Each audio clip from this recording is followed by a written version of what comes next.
Hey guys. All right, folks, we're here today to check out the latest from Lord of the Lost, and it's called I Will Die In It, which is kind of the way most dudes want to die. It's In like it. it's like top 5. Definitely top 5. And it's not 5, 4, or 3. No, it's up there. It's up there. It's a battle for supremacy. Yeah. It's one of the most manly ways to die, I think. Or I don't think it's the most manly way to die, but it's the most peaceful desirable. No, because the most manly way to die is with a sword or an axe in battle, so you can go to Valhalla. That's the most manly. The way most to die. manly way to die. I always see it on my TikTok with medieval style music, like dark medieval style music. And it's just like a guy in the snow bleeding out after like defeating so many guys, and fighting a bear. Or fighting a bear, and he beats the bear, but he's like, "Fuck it, I'm gonna die." So he just bleeds out in the snow, looking at the that's manly as fuck. Yeah, that's what some people call silence in the snow. Oh, now I'm thinking about that song. That's a good song, man. Yeah, it's a good song. I haven't heard that song in a while. Maybe that's what the song was about. I don't know. I haven't dived really deep into those lyrics. Anyways, before we click play on this song from Lord of the Lost, I just want to remind everybody of 3 things. 3 very important things. One, this song won the Patreon poll of the week, because that's an important thing. That's where the patronos vote out of 5 videos that we give them the option to vote for what they want us to check on the channel. This one finished number 1. It's a democracy here. Yeah. We're but I vote too. But not that like I'm just one vote, like True. Whatever. Anyhow, it's not like I'm swinging. I'm the swing vote technically in case of a tie. Only when we have a tie, but like it's never happened where he's voted and then the winner is his vote by 1. Like it's never happened. No, that has never happened. Anyhow, so that's one of the reasons. The other reason is these guys have a new album coming out on Napalm Records in the next month or so, something like that. I don't know the exact dates, but it's coming on Napalm Records. Go pre-order it. And last but definitely not least, last week they announced a North American tour with Wednesday 13th. There's another band on the bill, but let's face the facts. It's really about Lord of the Lost and Wednesday 13th. I'm so fucking hyped because I'm hyped for 2 reasons. One is I'm a huge fan of Wednesday 13.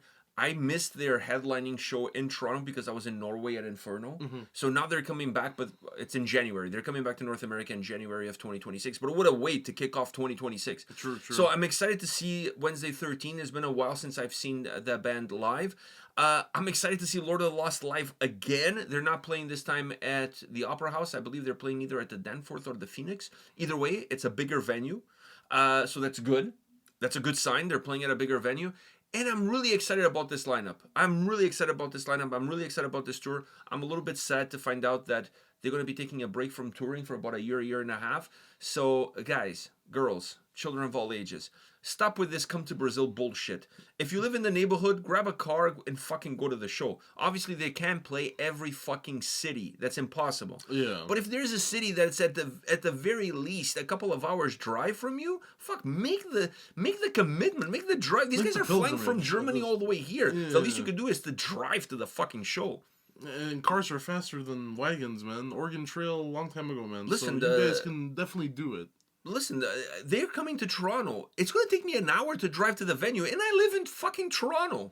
Well, north end of Toronto, but Toronto never. Funny enough, we don't have it that bad, though, compared to, like, guys in the States, where it's like, if it's in the same state, you would think, like... Yeah, but the states are fucking big. I mean, the states are massive, man. Like, but that's like saying Ontario. Like, I mean, if they're playing in Thunder Bay's Ontario, but that's fucking far. I have to fly there. I can't drive to... I mean, you could, but... No one lives in Thunder Bay. Well, there's some people living in Thunder Bay, the Thunder Bayrians, whoever they are. It's like Timmins. It's people who wanted to go to Timmins, but they got lost and they end up in Thunder Bay. Anyways, Canadian geography. Go figure that shit out. So, are you ready for this? Yeah. Let's see.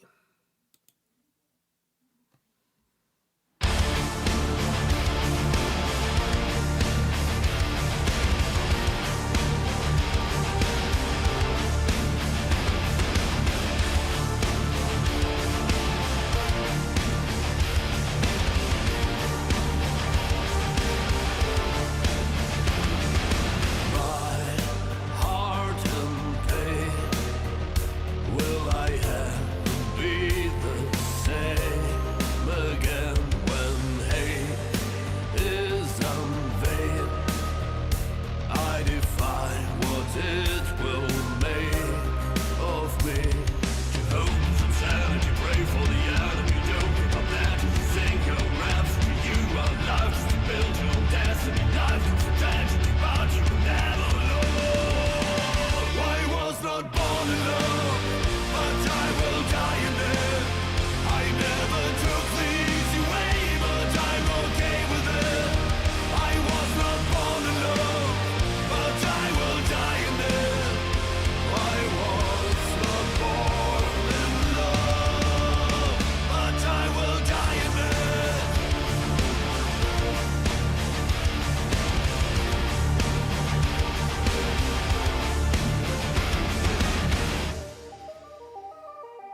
Now the question is, what is it?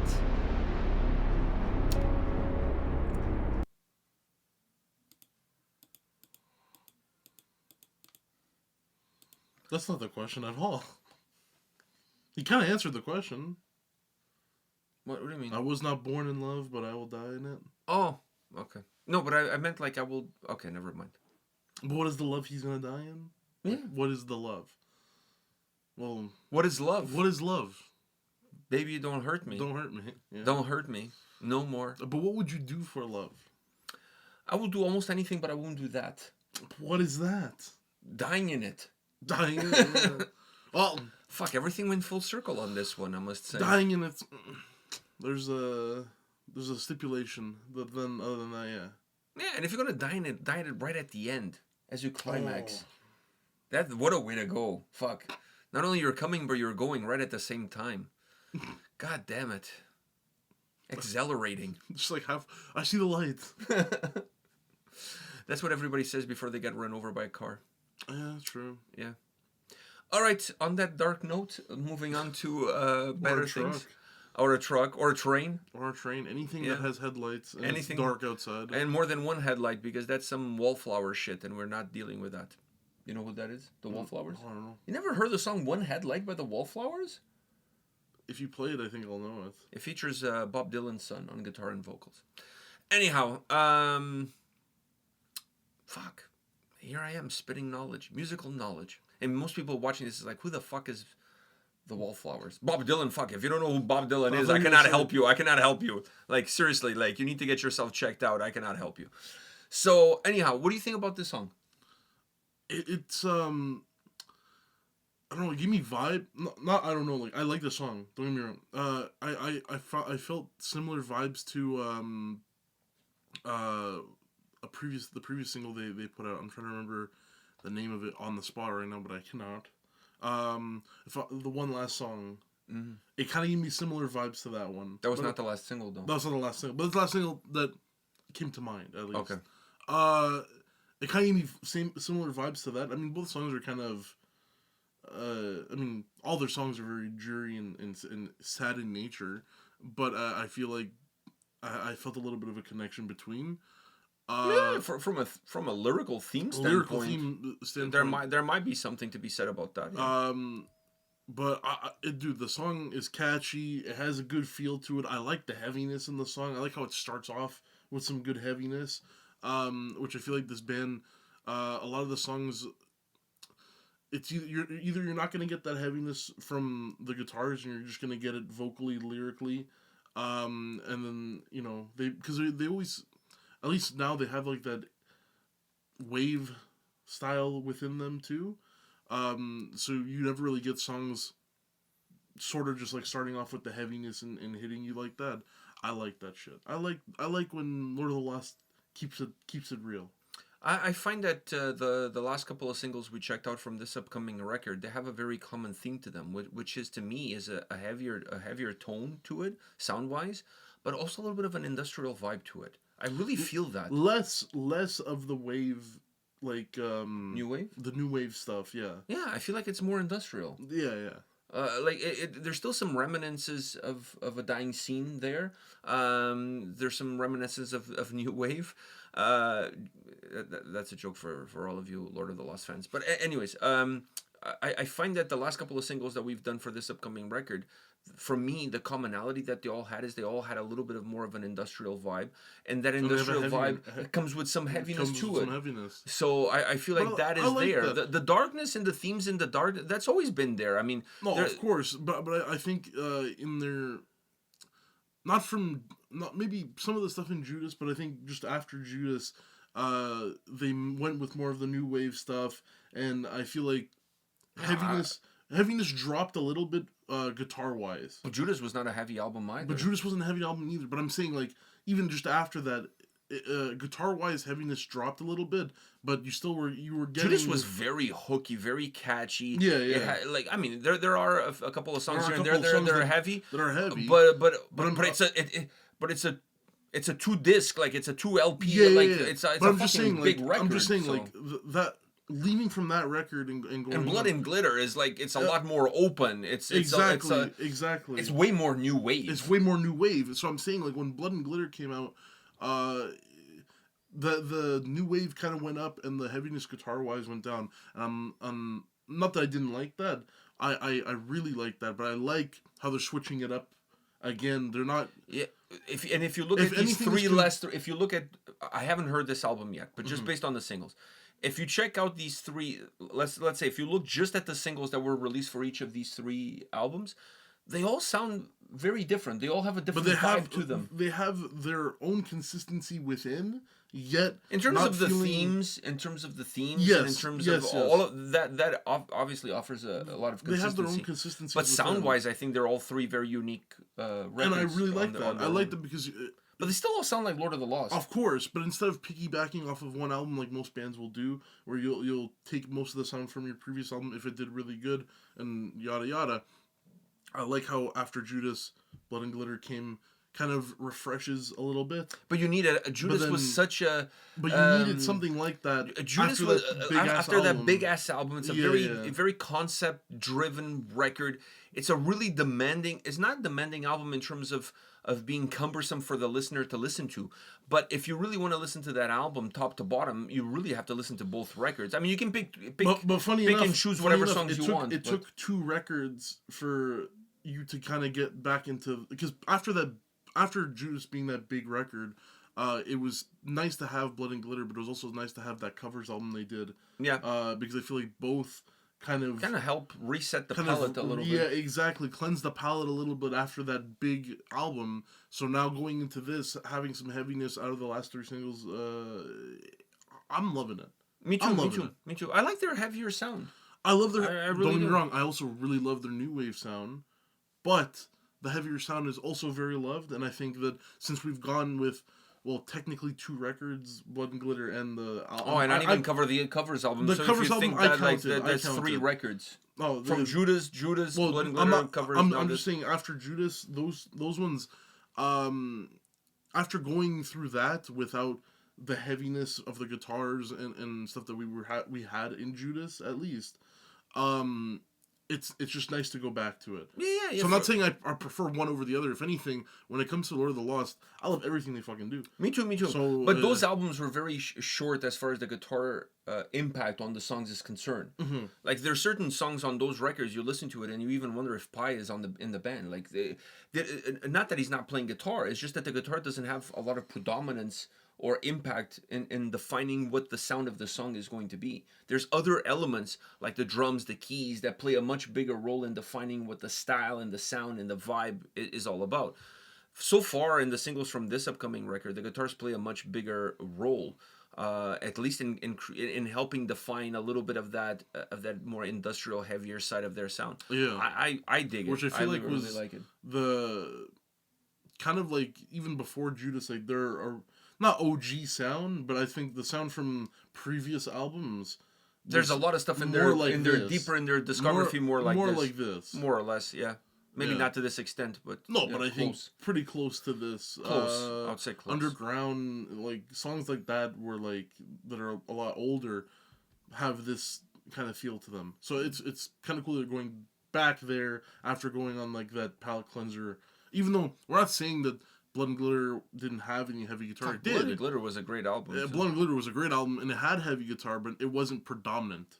Yeah, Like, yeah, even yeah. in the song Blood and Glitter, the only guitar you're really getting is the dun dun dun dun dun dun dun. Yeah, but that's what I'm saying. It's not. It doesn't play a. And big that plays fucking- into the song, and then after the chorus, it gets heavy, and then it goes back to being what it was. So like, not saying it wasn't heavy. I'm just saying it's not as predominant as like in this song. Yeah, not as a centric part of the song. Exactly. Of the song vibe or feel or whatever it is that you want to call it. As I was listening to the song, I was like, man, this track would be amazing for Eurovision. These guys should enter at some point in time. Eurovision doesn't deserve these guys, man. Eurovision doesn't deserve anybody. Seriously. Especially when it comes to the Eurovision people voting in the German choice, like the German band. Like, Fireschwanz should have been there. Electric Callboy should have been there. These guys should have done better when they got to the fucking Eurovision contest. Funny enough, the girl who did Eurovision, right, with her brother and whatever. I actually like her new album, but that's because it's like EDM music and whatever, or it's like club music, right? So it's meant to be listened to like in the car or at the club. Like a pimp. Oh, well, if I'm driving to work, I'll play that music because it's good. Like she has a good voice, but it also like I like the beat, right? So, but it's different. Like it doesn't that type of music. It doesn't kind of translate well live, like especially on the stage like that. So, is she a good artist and does she have good music? I think so, but live wise, showing whatever, I think there was other choices. Yeah, and I think these guys. They should have partied in the nightclub. Yes, 100%. They should have partied in the nightclub. Exactly. Anyhow, I've given up on Germany as far as Eurovision is concerned. Germany's given up on Germany. I think Germany has given up on Germany as far as Eurovision is concerned. What can I say? Go check these guys out. Pre-order the album. You're never gonna get disappointed with a Lord of the Lost record. Let me just put it plainly and simple out there. These guys do not disappoint. And once again, if you're in North America, 2026 is going to kick off with a tour, Lord of the Lost, Wednesday 13, and there's another band. Forgive me for not remembering the name of the third band. But they're there. They're going to be there. They're going to be playing. They're going to be showing up, selling merch, and doing all of that shit. So just go get some tickets. Do not miss it. God knows when these guys are going to be back into North America. The way shit is going on this side of the planet, it's probably going to be a long time. Anyhow, the good news is none of them look Mexican, so they're probably not going to get deported. So very true, very so true. We got that going on for us. Yeah, that would suck if they got deported before coming to Canada. Like they do the American shows, and they're like, "Oh, Guantanamo Bay for you guys." Nah. Nine. No, that's not going to happen. Yeah, but America don't even care about the Mexican thing now. Now they're very religious, apparently now. Huh? I've been seeing. They're going to see like the upside down crosses on the Judas albums and be like, yeah, no. We're not doing none of that here. Fuck. If you put that album upside down, just make it across the border with the album the other way around. They're dumb enough not to know the difference. Fuck.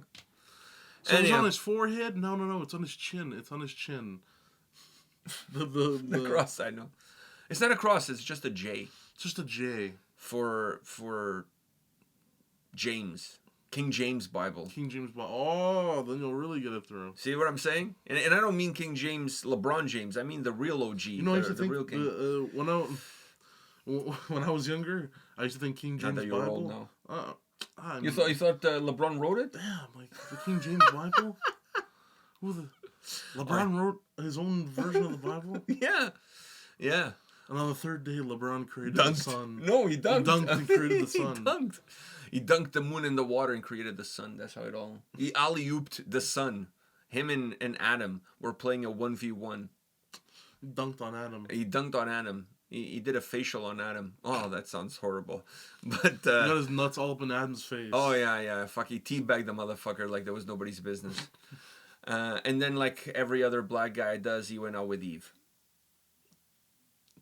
You know, she was robust. From the pictures I've seen, she had some junk in the trunk. They always draw her very robust. Yeah. Which I don't think she was doing squats. No, but she has the hips. She had a regimen, I guess. She has birthing hips. Have you seen her hips?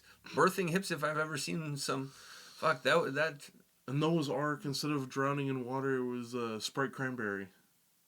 Because that's like his thing. No, I thought you were gonna say Kool-Aid. No, that would have been racist. Yeah, fuck. That's Sprite cranberry is like. That's where I thought you were going with. You thought I was gonna go there? Yeah, and instead of an apple, Eve gave him a slice of watermelon. That's what I thought you were going with this whole story. Even Adam. Yeah, but Adam just got fucking dunked on by LeBron James. So now he was trying to like be all hood and shit. You know what I mean? So, well, Adam was like, "Fuck it, give me some watermelon. I need to up my game." I see a lot of Adams men at the club. Then I need to up my game, motherfucker. I need to up my game. So anyhow, a lot of white guys wearing do-rags. I'm like, dude, that's not meant. Like, I don't know what you're trying to do up there. You're not gonna get waves, man. I don't know what the fuck, dude. I don't know why.